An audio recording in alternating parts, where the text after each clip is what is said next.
Hello, MBA 503 students. This is the second of the introductory videos um, to the course, and I'm going to start the slideshow now.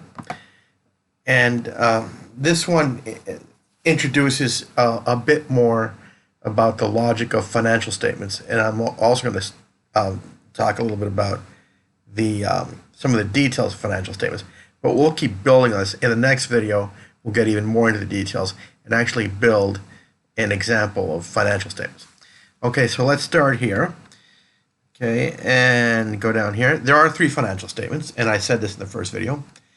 First one is the balance sheet, measures the company's financial position at a point in time. That's the number one. And once again, financial position can only be measured at a point in time. Second financial statement, or second or first maybe, is the income statement, and this measures the company's financial performance over a period of time, like I said in the first video. And finally, the statement of cash flows shows investors how the company's activities impact cash flows. And I should also put there, this is also for a period of time, but it's so both the income statement and the statement of cash flows are for a period of time. Okay, we'll initially concentrate in the first maybe two sessions of the course, such as on the income statement and balance sheet. Statement of cash flows really comes later, and you have to know the details of the income statement and balance sheet in order to make a statement of cash flows. But we'll get to that in maybe lecture 4. Okay, here's the balance sheet. Closer look. Measures the company's financial performance at a point in time. I repeat that many times. The equation for the balance sheet. Here's the equation. Assets is equal to liabilities and shareholders' equity. Now let's define what assets, liabilities, and shareholders' equity are. These definitions are very basic, so we'll probably, as the course goes on, we'll probably be refining each of these definitions. Okay, assets are all of a company's resources, and just think of the common assets. Cash, obviously, cash is cash. These are just examples. Inventory is the goods a company will buy or manufacture and then resell. But inventory is only goods for resale, whereas something like supplies might be the supplies for just general supplies. Okay, and then stuff like land, obviously, that's obvious. Equipment, you could include buildings. And for Pfizer, you'll see that assets also include something called intangible assets, which are things like patents and copyrights, things that give a company a right to something, but which have no tangible substance. Okay, let's go on here. Liabilities are claims of external parties. When I say external parties, I usually mean creditors, some type of creditor. So liabilities are claims of external parties against a company's assets. And that's debts and other amounts owed. For if somebody provides you services and you didn't pay it on cash, you owe them the money. So basically, assets are all the resources of the company, and liabilities generally are debt. Now there's different. It can be complicated. Debt isn't. It can be complicated, but generally they're debt and other amounts owed. Okay, and so if somebody provides you a service, you're gonna owe them some money if you didn't pay cash. Okay, finally, shareholders' equity is the claims of insiders, and that means shareholders. Like I said in the first video, shareholders are going to be our main type of investor, and we consider, in the United States especially, we consider a company's shareholders to be a sign of insiders. They own the company, mostly. Okay, so let's go on here. Okay, now here's the balance sheet. Okay, so here's some details. First of all, the balance sheet equation, as I've been saying, is assets have got to be equal to liabilities plus shareholders' equity. Let's just take a quick look at some types of assets. Okay, current assets. Current assets is one of the subcategories of assets. These are current assets with a duration of less than 1 year. So you could say these are assets that will become cash or assets that will be used up within 1 year. Okay, so let's see some examples. Cash is cash, so it is definitely current assets. Current assets are assets that will become cash or assets that will be used up within 1 year. Okay, so you got cash. Short-term investments. Short-term investments, some people call them marketable securities. These are investments in stocks of other companies. These can be investments in treasury securities, any type of investment that the company that is either matures or the company intends to sell within 1 year. Got to be within 1 year if it's a current asset. Accounts receivable, very important. Accounts receivable. Whenever you see that word receivable, receive, it means that somebody owes you something, usually cash. So any type of account, rent receivable, accounts receivable, whatever receivable. When you see the word receivable, somebody owes it to you, generally current asset, owes it to you within 1 year. Okay, inventory. What an important asset. Inventory are the goods that a company makes or buys from a vendor and resells within 1 year, intends to resell within 1 year. Inventory is generally considered a current asset, is always considered a current asset. And so these are goods a company has manufactured or bought from a vendor, but then intends to resell it within 1 year at a profit, obviously. Okay, then prepaid expenses. Okay, prepaid expenses, an account a lot of people haven't heard of, but these are prepaid expenses are services which a company prepays and services that the company will use up within 1 year. Let me give you an example. An example would be prepaid rent expense. In this case, a company pays its rent, prepaid its rent, let's say for the next year, and then that means if you prepay the rent, that means that the landlord owes you the occupancy of a building for the next year. Okay, so they don't owe you. If you prepay a service, then that means that whatever service to be provided could be rent, the occupancy of a building. It could be for consulting services, attorneys on retainer, anything, any type of service that you prepay is an asset because somebody owes you that service. Next one, non-current assets. Okay, non-current assets are going to be converted to cash or consumed beyond the current year. And so let's see. Property, plant, and equipment. These are assets that last, the property lasts forever. That's land. And plant and equipment usually last, let's say, between 5 and 30 years. So their duration is more than a year. Intangible assets. I discussed these. These are things like copyrights and patents. And for Pfizer, I think patents probably are a very important type of intangible assets. And then long-term investments. Compare long-term investments with short-term investments. They could be the same types of investments, but short-term investments you intend to sell within 1 year. Long-term investments you intend to keep holding on to beyond the current year. Okay, let's see. Now let's go to this slide over here. Current liabilities. Okay, current liabilities are liabilities that you owe within 1 year. Okay, and current liabilities include, let's see here, they include accounts payable. This is the opposite of accounts receivable. Any account with the word payable means you have to pay it. So receivable is an asset because somebody owes you money. Payable is a liability because you owe somebody money. And since it's current, that implies that you owe it within 1 year.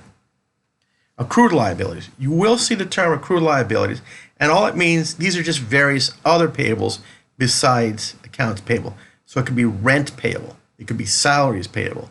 It could be insurance premium payable.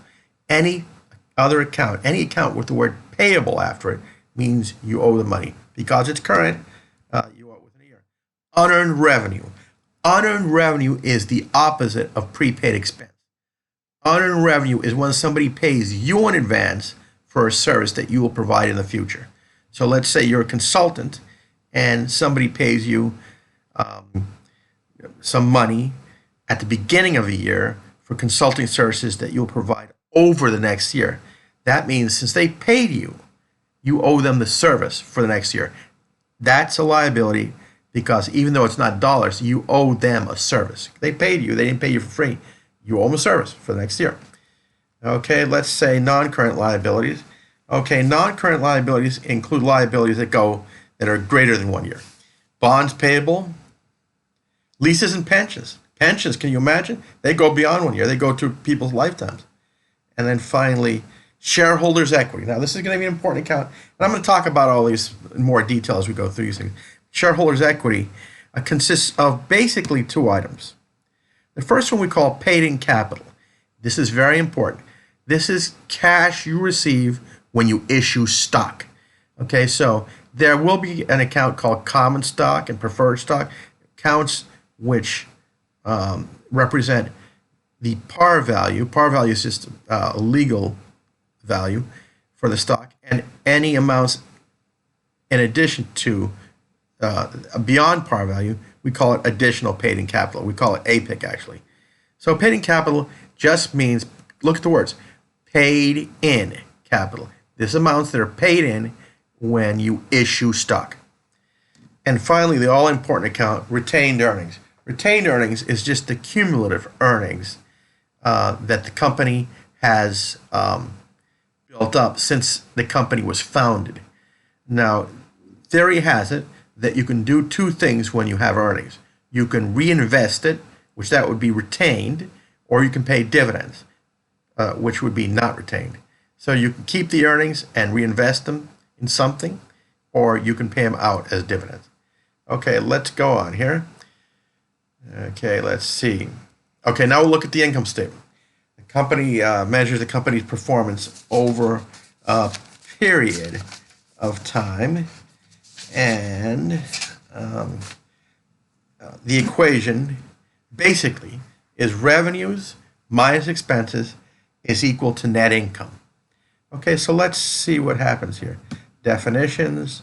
Okay, revenues are increases in resources, generally assets, such as cash, that result from a company performing its operations. Now, the definition can be a little bit more complex than that, but revenue results from providing sales of goods and services. I put goodies there, but it's supposed to say goods and services. So when you provide a service, let's say you're a law firm, and you provide a service, and somebody pays you the cash. Well, revenue you're going to record on the income statement, but that means that the assets, the cash on the balance sheet, will increase. We'll have an example in 1 or 2 videos of a financial statement write-up. Okay. Expenses are decreases in a company's resources, which result from a company providing its operations. They include expenses for anything that you need to provide your service. Items, so they can include salaries, utilities, advertising, marketing, and any type of administration. They include a lot of things that aren't here. It could be for rent, items such as that. Okay, now finally, the most important of these slides is, one more thing. An important expense is cost of goods sold. This is going to be a key one. The cost of goods sold is the cost of goods, like it says, that a company has sold during the accounting period. So if you sell a baseball bat and charge $30 for it, but you only paid $20, the $30 would be a revenue, and the cost of the goods sold would be the $20 that you paid for it. So this is the key expense for any manufacturer and for any retailer. Cost of goods sold does not apply to service companies. Cost of goods sold is only for companies that sell goods, which can be manufacturers or retailers. Okay. Now, financial statement articulation. This is the first example that we're going to have on how financial statements interrelate. Okay, so financial statement articulation. Okay, so this is going to the basic cycle of accounting. This is your first example. Okay, so let's say you have a balance sheet. Now, this is a very simplified balance sheet. And let's say the balance sheet has assets of $550. These numbers are just assumed. Okay, so then we go out, and let's say the company's liabilities are $150,000, and let's say that the shareholders' equity is a total of 400,000, but it's common stock, which is a paid-in capital, say paid-in capital of 300,000, and retained earnings of 100,000, which gives you total shareholders' equity of 400,000. So your assets are equal to 550,000. Your liabilities are 150, plus your shareholders' equity is 400,000, and that means that your total liabilities and shareholders' equity, that says total liability and shareholders' equity, would be 550,000. So this is a very simple balance sheet, but it re-emphasizes the concept that assets have got to be equal to your liabilities of 150 and your shareholders' equity of 450,000. Okay, so what happens after that? Well, the next statement is not exactly a financial statement. I would call it more of like a financial schedule or a calculation, anything else. But in real life, well, no, excuse me. This is the income statement. What am I saying? Is your next statement is the income statement. The next one is the schedule. Let's say that a company during 2020, the next year, earned revenue of 50,000. Okay, and let's say it had expenses of 35,000. That means its net income is equal to 15,000. Okay, now, so those are the two financial statements, but we got to finish into the next year. Okay, so your beginning balances are, balance sheet has assets of 550, liabilities of 150, shareholders' equity of 400,000, and total liabilities and shareholders' equity of 550,000. That's where you start the year. Then you go into 220. Okay, notice 2020 would be a period of time, whereas the balance sheet would be as a point in time, 12/31/19, the end of 19. Okay, so what happens at the end of 220? At the end of 220, this is the financial calculation I was talking about. This sometimes is called the statement of retained earnings. Okay, and the statement of retained earnings summarizes how you've accumulated income and the amount of dividends you have to pay, and it comes to any retained earnings. Here's an important part. This is why they call it articulation. The beginning retained earnings on the statement of retained earnings come from your beginning balance sheet. So you have your beginning balance sheet. In order to construct the statement of retained earnings as of 12/31/20, by the way, you start with your beginning retained earnings of 100,000. Okay, and then you add to that your net income for the current year of 15. Keep in mind what this is. These are retained earnings. So if we started the year with $100,000 in retained earnings and add net income of 15,000, that usually will give you, some people just call it a subtotal, but this really is the total amount of retained earnings that are available to pay dividends. You can do two things with retained earnings: keep them or retain them or pay them out as dividends. So let's just assume that the company pays out dividends of $5,000. Okay? And so your ending retained earnings would be $110,000. So look at the flow. The statement of retained earnings is the statement that kind of puts the two financial statements together, the balance sheet and the income statement. So the first thing is beginning retained earnings come from your balance sheet, and the net income comes from your income statement, which gives you a subtotal of 115. Then you pay out as dividends 5,000. That means your ending retained earnings are your year-end retained earnings, and that means that as of the year-end, you have retained and not paid out as dividends 110,000. Now let's go finally to the balance sheet at the end of 220. So these would be your financial statements for 2020, basically. Okay, let's say that the company ends up, this is just presuming, with assets of 600,000. Then let's say they end up with liabilities of 200,000. Now you may be asking, how are you getting these numbers? That's what we're going to learn over the next two classes. Okay, so let's say they have $200,000 in liabilities. Okay, and let's say they have $400,000 in stockholders' equity. So their total liabilities and shareholders' equity is equal to 600,000. Now these numbers are just presumed, but once again reinforces the concept that assets have got to be equal to total liabilities and shareholders' equity. Liabilities of 200,000, shareholders' equity of 400,000. Now here's the final connection. The final connection is that the ending retained earnings are obtained from the bottom line of the statement of retained earnings. So if a company had assets of 600,000, liabilities of 200,000, common stock of 290, that means out of just accounting logic, the retained earnings would have to be 110,000. This little example of financial statement articulation, we're going to be repeating many times, and we're actually going to place more detail in it. Anyway, that's the end of this video. It was relatively short, and I'll try to keep them short if I can. Okay, so this is financial statement articulation, and it's just how financial statements interact. So look at the arrows, and you'll see that the beginning retained earnings goes from the balance sheet, beginning balance sheet, into your statement of retained earnings. The net income comes off the income statement. You add them up, take out your dividends, and the ending retained earnings goes to the ending balance sheet. Anyway, so this is the end of this video, and in the next video, or one or two videos, we're going to actually get into how to write up financial statements using some of the accounts, cash, accounts receivable, inventory that we use, that I talked about before. Anyway, thank you very much, and I'll put this video up on YouTube.